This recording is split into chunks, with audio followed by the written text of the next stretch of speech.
There is no reference to covering the head with a headscarf in the 31st verse of Surat an-Nur of the Qur'an. Say to the believing woman that they should lower their eyes and guard their private parts and not display their adornments, except for what normally shows, and draw their head coverings across their breasts. Actually, there is no reference to covering the head in that part of the verse. That is translated as, and draw their head coverings across their breast. The Arabic word humar, which is translated as head covering in some commentaries and translations of the Qur'an, is derived from the root word khamar, that means to cover. This word means to cover something, yet there is no reference to the head in the Arabic original of the verse. In the Arabic original of the verse, which is translated as, draw their head coverings across their breast, there is no word for draw. The verb yadribna is derived from the root duraba, and it means to cover, to strike, to conceal. The word juyu bihana is the plural form of the root word jimyabba, which has always been used to signify an opening of a shirt, or a sleeve, or a pocket, or the bosom, heart.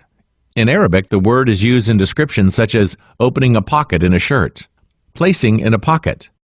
That means the part of the body that the covering should be placed on is woman's breasts. The command defined in the verse is not to cover the head, but the breasts.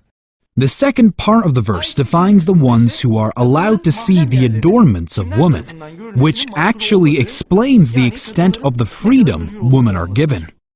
They should only display their adornments to their husbands, or their fathers, or their husbands' fathers, or their sons, or their husbands' sons, or their brothers, or their brothers' sons, or their sisters' sons, or other women of those they own as slaves, or their male attendants, who have no sexual desire, or children who still have no awareness of a woman's private parts. The verse states that apart from their husbands, there is no drawback for their male attendants who have no sexual desire or children who still have no awareness of women's private parts to see women's adornments. This information shows us that there is a reference to genitals and breasts in the word adornments. Consequently, the 31st verse of the Surat an-Nur actually explains the broad extent of the freedom women enjoy. There are grave inconsistencies in the hadiths used to claim that use of headscarves is fard, religious obligation. The impaired reasoning of those who put forth these hadiths is noteworthy. First, let us have a look at the related hadiths.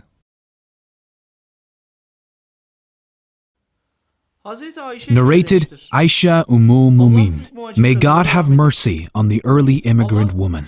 When the verse that they should draw their veils over their bosoms was revealed, they tore their thick outer garments and made veils from them. Narrated Safia bin Shaiba. Aisha used to say, when the verse, they should draw their veils, humar, over their necks and bosoms, juyub, was revealed, the ladies cut their waist sheets at the edges and covered their faces with the cut pieces.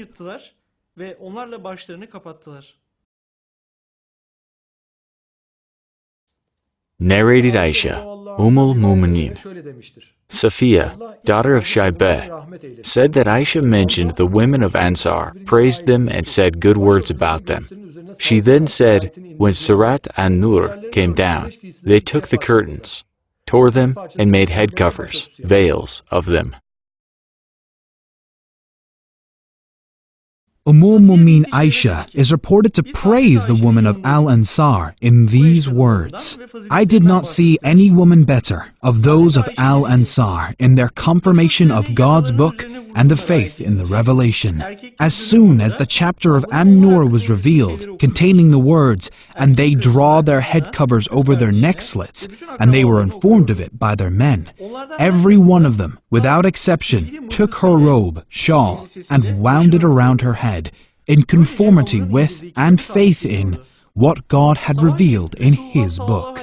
They came next morning behind the messenger with those wound robes on their heads, as if a crow was sitting on their heads. In all of those hadiths, there is a reference to the revelation of the verse saying, when the verse, that they should draw their veils over their bosoms was revealed. According to this narration in these fabricated hadiths, women already have headscarves covering their heads, and their headscarves flow down from their heads, yet their bosoms are left uncovered. According to the fabricated hadiths and according to the wording added to the verse, while women already had a cover on their heads, it is stated that they need to cover their bosoms with that large part of cloth flowing down from their heads. So, it is claimed that women need to use this cover here, which is claimed to be there already, and cover their bosoms with this wide piece of cloth. This is what the fabricated hadith means. Nevertheless, in none of those hadiths, their bosoms are covered by this long cover on their heads. Now see what these fabricated hadiths claim. According to these fabricated hadiths, when the verse is revealed, it is stated that women cut off a piece of cloth from their skirts or from their dresses and added another cover on their heads that are already covered. With the words, they tore their thick outer garments and made veils from them in the fabricated hadiths, it is claimed that women did not cover their bosoms with the cover they already have on their heads, but tore pieces from their garments and covered their heads once more. By doing so, they would not be abiding by the command to draw their head coverings across their breasts, which they claim belongs to God. So that is the cover flowing down from their heads, and they do not abide by this command. So the fabricated hadiths claim that women covered their already covered heads once more.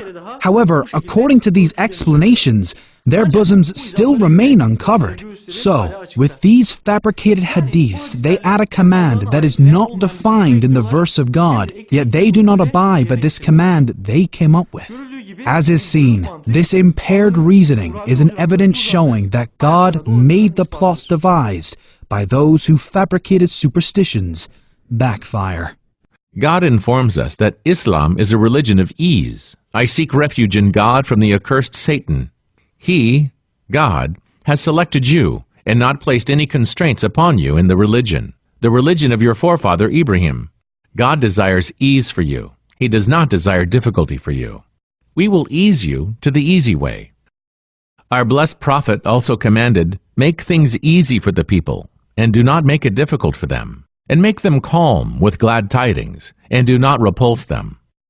Those who portray Islam as difficult by adding on commands God did not reveal put forth an understanding of religion that is far removed from the Qur'an and is not possible to live by. As God commanded by the verse, I seek refuge in God from the accursed Satan. They invented asceticism. We did not prescribe it for them, purely out of desire to gain the pleasure of God, but even so they did not observe it as it should have been observed. Those who claim that covering the head is a religious obligation, even though it is not commanded in the Quran, have caused millions of women to remain distant to Islam.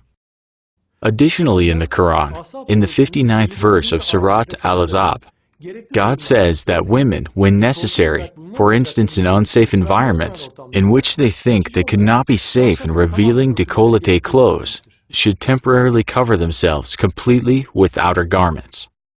I seek refuge in God from the accursed Satan. O Prophet, tell your wives and daughters and the women of the believers to draw their outer garments, jalabibihina, closely round themselves, yunina alayhina. This makes it more likely that they will be recognized and not be harmed. God is ever forgiving, most merciful. The command of the verse is explicit. Jilbab means an outer garment that covers from head to toe. The idolaters and the hypocrites of the time were harassing Muslim women with their words and their behavior. In the face of such behavior, this verse was revealed for Muslim women to cover themselves temporarily in these circumstances, meaning in environments where they might be harassed if they wore revealing clothes, to make themselves known and distinguished with their coverings. According to the command of this verse, Muslim women cover themselves from head to toe when they enter an environment they believe they might be harassed and wear outer garments that would cover every part of their bodies and their body lines. Depending on the severity of the risk, even the face should be covered.